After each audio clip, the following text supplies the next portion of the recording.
नमस्कार, मैं हूं श्वेता। बिहारी न्यूज में आपका स्वागत है। खबरों की ओर बढ़ने से पहले एक नजर सुर्खियों पर। 95 लाख बच्चों के लिए यूनिफॉर्म तैयार करेगी जीविका दीदियां। जॉन की स्टिचिंग प्रोड्यूसर कंपनी के तहत होगा सिलाई कार्य। 3 साइज में बनेगा बच्चों का यूनिफॉर्म। बिहार में 900 किलोमीटर राजकीय उच्च पथों को किया जाएगा 2 लेन चौड़ा। कुछ सड़कों को 4 लेन बनाने के लिए केंद्र सरकार को भेजा जाएगा प्रस्ताव। अब 4 घंटे में पटना का टारगेट पूरा करेगी बिहार सरकार। राजगीर स्टेडियम में तैयार होंगे 4 आधुनिक पवेलियन। मुख्य पवेलियन होगा 5 मंजिला। सामान्य पवेलियन में होगी फूड कोर्ट की सुविधा। डायल 112 की तर्ज पर पटना पुलिस की नई पहल। सड़कों पर 124 क्विक मोबाइल टीमें तैनात। राजधानी में अपराध रोकने के लिए पुलिसकर्मी करेंगे दिन रात बाइक पेट्रोलिंग। ट्रम्प नाइट्स के खिलाफ पृथ्वी शॉ ने बनाए 75 रन। मुंबई T20 लीग में मारा 2 अर्धशतक। मुंबई T20 लीग में नॉर्थ मुंबई पैंथर्स के कप्तान है पृथ्वी। चलिए बढ़ते हैं शाम तक की बड़ी खबरों की ओर विस्तार से। ITI कैट 2025 परीक्षा के लिए एडमिट कार्ड जारी। बिहार के युवाओं के लिए अच्छी खबर है। BCE CEB ने ITI कैट 2025 का एडमिट कार्ड जारी कर दिया है। अभ्यर्थी इसे bceboard.bihar.gov.in से डाउनलोड कर सकते हैं। परीक्षा में गणित, सामान्य विज्ञान और सामान्य ज्ञान के प्रश्न होंगे, जिसके लिए कुल 2 घंटे 15 मिनट मिलेंगे। परीक्षा केंद्र पर 1 घंटे पहले पहुंचना जरूरी है और साथ में मूल पहचान पत्र और पासपोर्ट साइज फोटो लाना अनिवार्य है। उत्तर OMR सीट पर केवल काले या नीले बॉल पेन से भरे जाएंगे। मोबाइल, कैलकुलेटर, नोटपैड आदि सामग्री प्रतिबंधित है। वहीं राज्य के सरकारी और निजी ITI संस्थानों में लगभग 20,000 सीटें उपलब्ध हैं।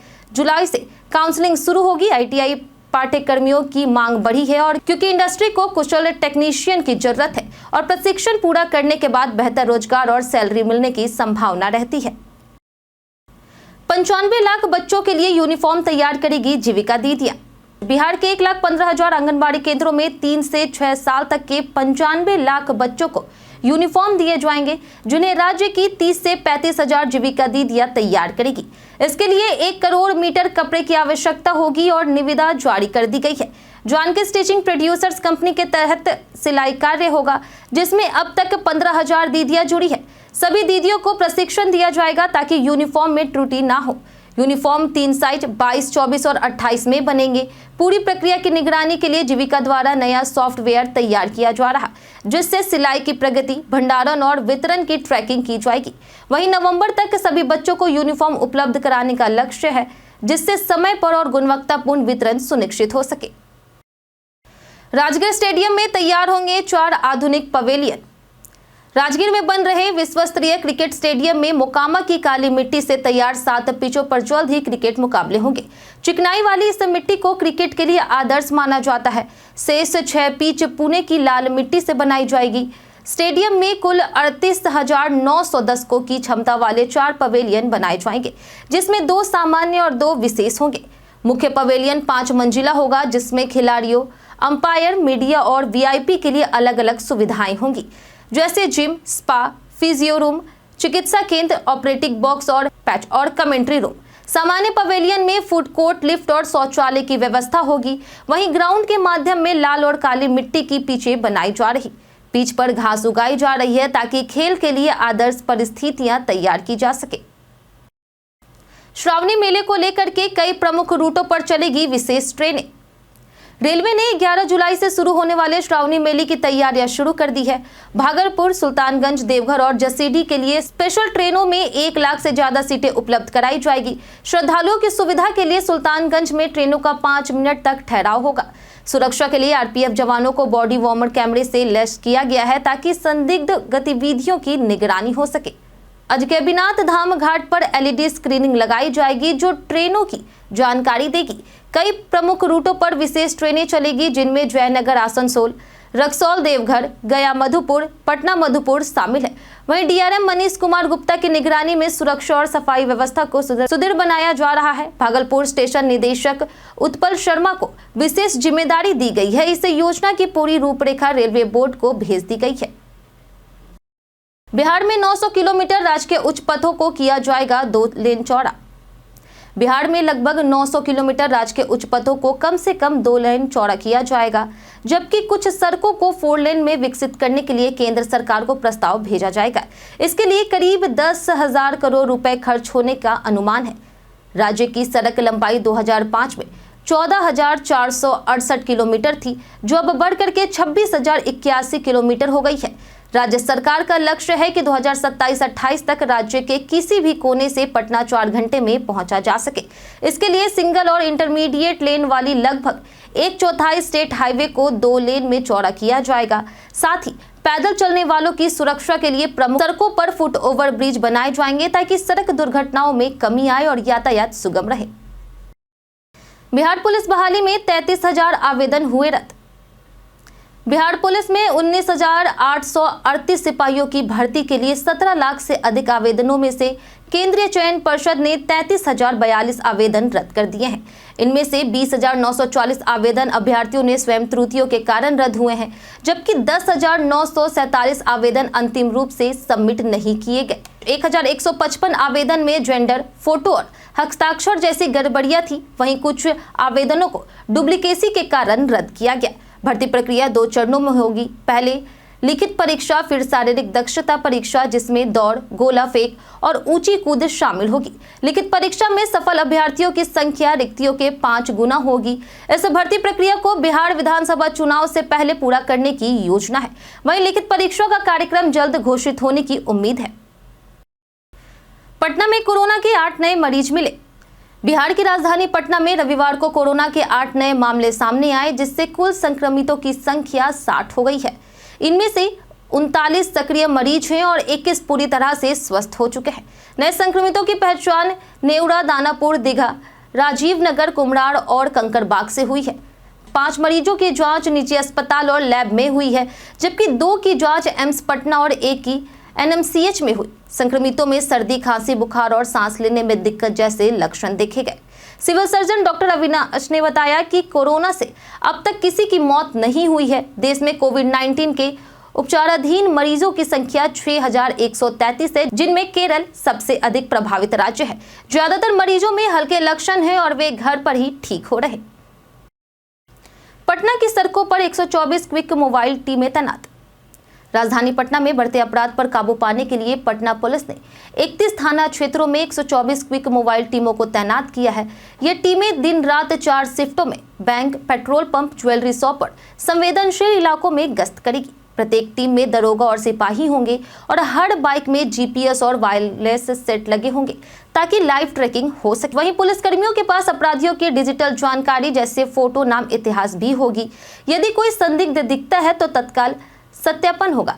यह व्यवस्था डायल 112 की तर्ज पर कार्य करेगी। वहीं गुरुवार रात DGP और अन्य अधिकारी सड़क पर उतरे और वाहन चेकिंग अभियान चलाया, जिसमें शराब के साथ एक युवक को पकड़ा गया। वहीं अभियान का उद्देश्य अपराध दर में कमी, त्वरित कार्रवाई और नागरिकों में सुरक्षा की भावना को मजबूत करना है। IWAI के सहयोग से बनेगा बिहार का पहला ड्राई डॉक। बिहार सरकार ने जल परिवहन में क्रांति लाने की दिशा में कदम बढ़ाते हुए पटना के दुजरा में राज्य का पहला ड्राई डॉक बनाने की योजना को मंजूरी दी है। यह परियोजना अंतर्देशीय जलमार्ग प्राधिकरण यानी IWAI के सहयोग से होगी। 5 एकड़ भूमि ड्राई डॉक के लिए आवंटित की गई है, जहां जहाजों की स्थानीय मरम्मत और रखरखाव संभव होगी। इससे कोलकाता पर निर्भरता खत्म होगी, लॉजिस्टिक्स लागत घटेगी और स्थानीय रोजगार बढ़ेगा। फिलहाल जहाजों की मरम्मत के लिए बिहार में कोई सुविधा नहीं है।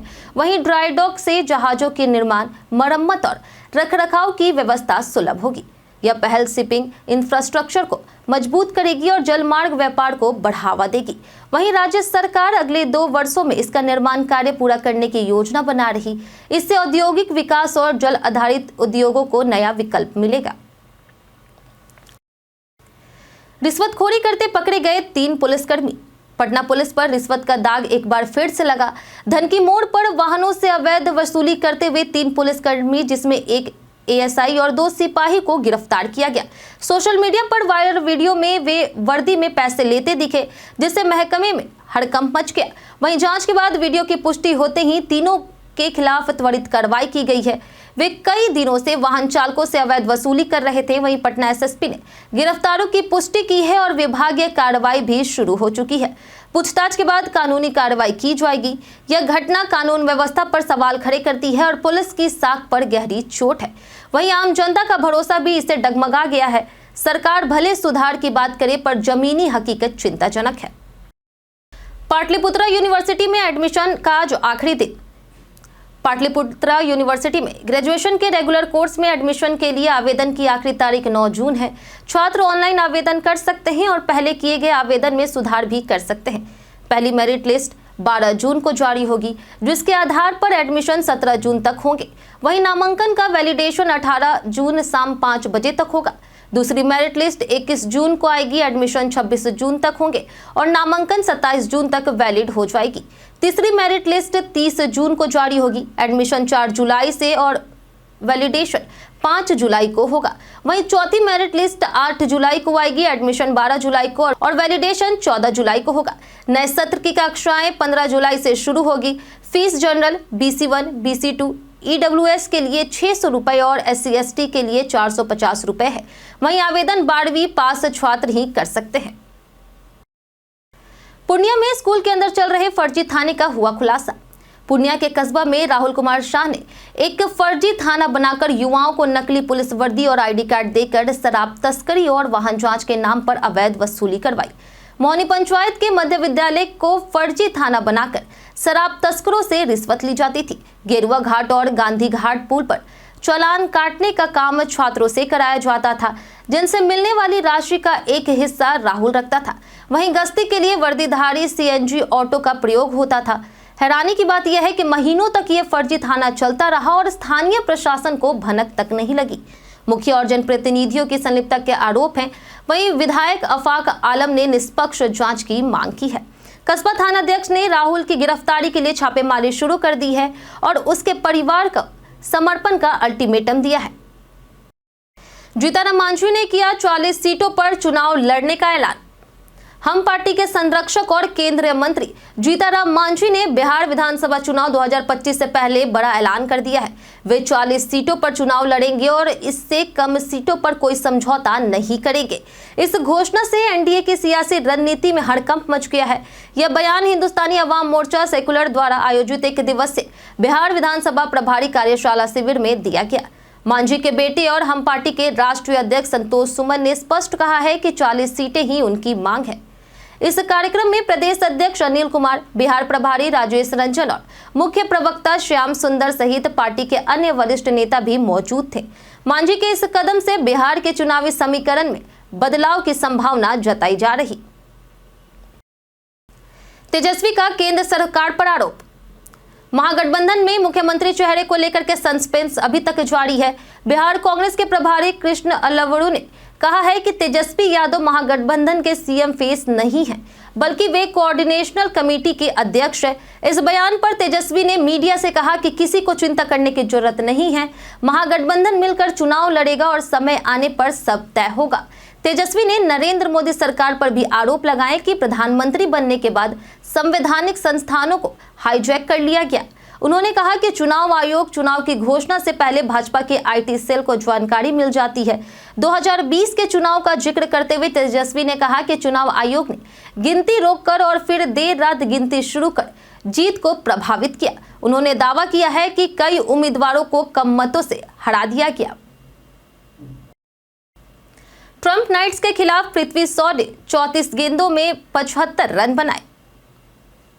पृथ्वी शॉ को भारतीय क्रिकेट का भविष्य माना जाता था, लेकिन उनकी खराब फॉर्म की वजह से IPL की पिछली नीलामी में उन्हें नजरअंदाज कर दिया गया था। हालांकि उन्हें वापसी की कोशिश की और वर्तमान में मुंबई T20 लीग में नॉर्थ मुंबई पैंथर्स के कप्तान के रूप में खेल रहे हैं। हाल ही में उन्होंने ट्रंप नाइट्स MNE के खिलाफ 34 गेंदों में 75 रन की तूफानी पारी खेली, जिसमें 12 चौके और 3 छक्के शामिल थे। इस पारी की मदद से टीम ने 207 रन बनाए। पृथ्वी लंबे समय से टीम इंडिया से बाहर है और उनका आखिरी अंतर्राष्ट्रीय मैच जुलाई 2021 में श्रीलंका के खिलाफ था। उन्होंने भारत के लिए 5 टेस्ट और 6 वनडे मैच खेले हैं। टेस्ट में उनका 1 शतक और 2 अर्धशतक है, जबकि वनडे में वो 50 पार नहीं कर सके। बीते दिन हमारे द्वारा पूछे गए सवाल का जवाब आप लोगों में से बहुत लोगों ने हमारे कमेंट बॉक्स सेक्शन में लिख कर दिया है। जिन्होंने हमारे द्वारा पूछे गए सवाल का जवाब दिया है उनके नाम है संजीव कुमार, मुक्तेश्वर यादव, आलोक प्रियदर्शी, लता राय, मिंटू ठाकुर, राकेश मिश्रा, वीरेंद्र कुमार, राजकिशोर महतो, शिवशंकर शुक्ला, रंजीत मिश्रा, राम बाबू दास, कुलदीप, दीपक कुमार और कृष्ण कुमार। इसी के साथ बढ़ते हैं आज के सवाल की ओर और आज का सवाल है, क्या आप यातायात के नियमों का सही तरीके से पालन करते हैं? आप अपना जवाब हमें हमारे कमेंट सेक्शन में लिखकर जरूर बताएं। आज के लिए इतना ही। बिहार की तमाम खबरों के साथ बने रहने के लिए देखते रहें बिहारी न्यूज़।